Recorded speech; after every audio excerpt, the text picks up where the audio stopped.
hoe papa ray masina aloha dia voalohany indrindra ohatry mitovy amin'ny filoham-pirenena, ohatry hoe mandray filoham-pirenena zava-dehibe ao amin'ny ara diplomatika izany.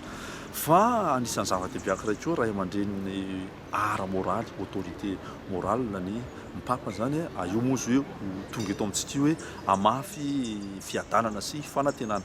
Iza moa ny olona tsy mila fiadanana sy fanantenana, izany hoe ho an'ny olona rehetra zany, ho an'ny fiarahamonina rehetra. Ka ny tena zava-dehibe zany amin'ny fahatongavany koa dia izay le hoe fiomanana, izay no tena hoe mety hoe ho an'olona sasany hoe ho an'ny katolika ihany zany, fa za mino fa tsy ny katolika ihany mila zany fiadanana sy fanantenana zany. Ka izay no hitondra fiarahamonina vaovao, hitondra toe-po sy toe-tsaina aim-panahy, izay no voalohany indrindra, ary mitondra ainga eo anivon'ny fiarahamonina ary sy fiaraha-mientana be eo moa no tena zava-dehibe.